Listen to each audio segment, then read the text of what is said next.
ॐ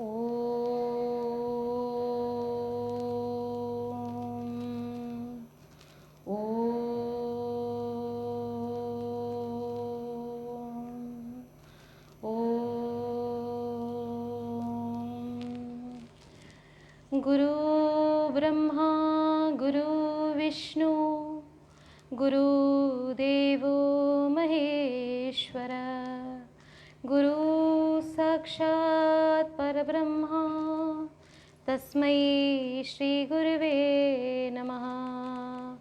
बोलिए सद्गुरुदेव भगवान की जय। अपने अपने माता पिता की जय। भारत माता की जय। गौ माता की जय। सत्य सनातन धर्म की जय। हर हर हर महादेव शंभो। आज आप सभी के बीच में हम अपनी नित्य की प्रवचन माला को प्रस्तुत करने जा रहे हैं। हम सबका सौभाग्य है कि आज से परम पूज्य गुरुदेव अपने नित्य प्रवचनों को फिर से शुरू कर रहे हैं, क्योंकि लॉकडाउन के चलते सभी साधक गणों से, भक्तजनों से संपर्क छूट गया था। इसीलिए जो श्रृंखला पूर्व में चली आ रही थी गुरुदेव के प्रवचनों की, वो हमने भगवत कृपा से और गुरुदेव के आशीर्वाद से पुनः प्रारंभ की है। आप सभी भक्तों के अंदर विराजमान मेरे ईश्वर को कोटि कोटि प्रणाम। और आज का जो प्रवचन गुरुदेव का रहेगा वो संस्कारों की श्रृंखला के ऊपर गुरुदेव का विशेष प्रवचन रहेगा। 10 मिनट से लेके 15 मिनट के बीच में गुरुदेव अपना उद्बोधन देंगे।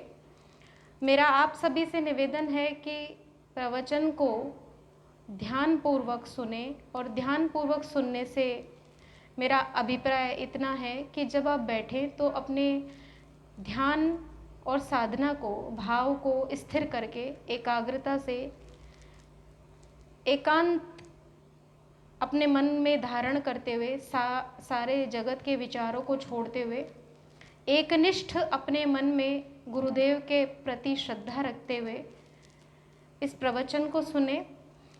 गुरुदेव के प्रवचन केवल आध्यात्मिक आनंद के लिए नहीं है। परम पूज्य गुरुदेव के वचन और प्रवचन ये हमारे आध्यात्मिक उद्धार के लिए है, हमारे अनंत जन्मों की बंधनों की श्रृंखलाओं को तोड़ने के लिए है। परम पूज्य गुरुदेव जिस चेतना की स्थिति में स्थित हैं, गुरुदेव का प्रयास है कि अपने सभी साधकों को वो उस अवस्था तक ले जाएं जिसमें आनंद की प्राप्ति होती है। एक ऐसा आनंद जिसे हम सच्चिदानंद स्वरूप ईश्वर का रूप मानते हैं। और उस आनंद की प्राप्ति के लिए एक ही साधन है कि सिद्ध महापुरुषों के चरणों में बैठ के श्रद्धापूर्वक, एकाग्रतापूर्वक, दत्तचित्त होके हम उनकी वाणी को न केवल एक बार अपितु बार बार अध्ययन और स्वाध्याय में अपने लाएं, क्योंकि गुरुदेव की वाणी इतनी गूढ़ है और इतना बड़ा दर्शन लिए हुए है कि मेरा मानना है कि एक बार में शायद हम पूरे प्रवचन को एक साथ ना समझ पाएं।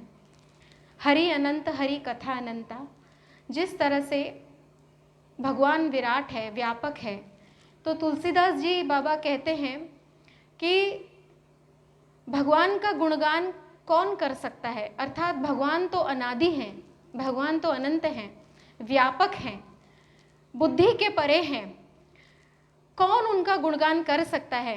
पर अपनी ही बात को बाबा काटते हुए बोलते हैं कि गुणगान किए बिना रह भी कौन सकता है।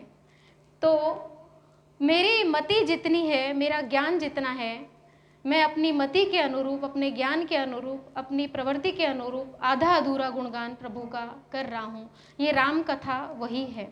अब आप सोचिए तुलसीदास बाबा को भी उस पर ब्रह्म परमात्मा को शब्दों में बांधने में कितनी कठिनाई महसूस हो रही है, और उसके बाद भी इतनी बड़ी राम कथा कहने के बाद भी बाबा कहते हैं कि मैं भगवान का गुणगान अपनी वाणी से कैसे कर सकता हूँ, मेरी वाणी सीमित है, मेरी बुद्धि सीमित है, मेरे विचार सीमित हैं। लेकिन बाबा कहते हैं कि भगवान का गुणगान किए बिना रह भी कौन सकता है। तो अब आप सोचिए कि उस परब्रह्म परमात्मा स्वरूप को, उस परम तत्व को जानना कितना कठिन और दुर्घर्ष है। तो गुरुदेव का ये प्रयास बहुत सराहनीय है, बहुत आदरणीय है, और बहुत ही श्रद्धा से अपने मन में धारण करने योग्य है कि गुरुदेव कितना मतलब अपनी अनुभूति को कैसे शब्दों में पिरो के हमारे सामने रखते हैं। तो जब गुरुदेव को अपनी वाणी को सीमित रखते हुए सीमित शब्दों में उस ब्रह्म तत्व को विस्तार देना पड़ता है और हमारी आध्यात्मिक चर्चा के लिए सूत्र देने पड़ते हैं, तो हमारी समझ उन गुरुदेव की समझ को एक बार में पकड़ पाए, ये बहुत कठिन है। तो आप सभी को मेरी एक ही बात निवेदन में करना चाहती हूँ कि प्रवचन को एक बार ना सुने, प्रवचन को 3 से 4 बार 5 बार अपनी स्थिति के अनुरूप बार बार आप सुनिए, तब कुछ समझने की कोशिश आप कर पाएंगे। अन्यथा जैसे सब चीज़ें आप सुनते हैं, साधारण चीज़ें आप सुनते हैं, ये भी एक साधारण सी चीज़ आपके लिए रह जाएगी। आपको शायद उतनी अनुभूति, उतना आनंद जितना आपको मिल सकता है उतना वो ना दे पाए। तो बहुत ज़्यादा आपका समय न लेते हुए मैं अपनी वाणी को विराम देती हूँ और परम पूज्य गुरुदेव के चरणों में निवेदन करती हूँ कि आज के विषय को हमारे सामने रखें। और इससे पूर्व एक बात मैं आप सबको और बोलना चाहती हूँ कि आप सबके मन में 3 से 4 बार 5 बार सुनने के बाद भी उस विषय के ऊपर यदि आपकी कोई जिज्ञासा है, तो आप मेरे व्हाट्सएप नंबर पे जो आप सबके पास उपलब्ध है, आप अपनी जिज्ञासा मैसेज कर सकते हैं। मैं गुरुदेव को बताऊंगी, तो गुरुदेव जो उचित समझेंगे, जैसा उचित समझेंगे, एक ऐसा क्रम भी हम लेंगे कि आपके जिज्ञासाओं का समाधान हर दिन एक एक साधक की लेके हम उनका समाधान कर पाएंगे। तो अगर आपके मन में कोई जिज्ञासा है, शंका है विषय को लेके, जिस विषय पे हम बात कर रहे हैं, विषय से भटकाव नहीं होना चाहिए, विषयांतर नहीं होना चाहिए, तो आप अपनी जिज्ञासा मुझे आप भेज सकते हैं और उस जिज्ञासा के साथ हम आपके शंका का समाधान करने की अवश्य कोशिश करेंगे, गुरुदेव से निवेदन करेंगे। और उसके पूर्व 2 लाइनें प्रार्थना के रूप में भजन की मैं आपके सामने रखना चाहती हूँ। ज्योत से ज्योत जलाओ सतगुरु, ज्योत से ज्योत जलाओ, ज्योत से ज्योत जलाओ सतगुरु, ज्योत से ज्योत जलाओ, मेरा अंतर तिमिर मिटाओ सतगुरु, ज्योत से ज्योत जलाओ, ज्योत से ज्योत जलाओ सतगुरु, ज्योत से ज्योत जलाओ। बोलिए सद्गुरुदेव भगवान की जय।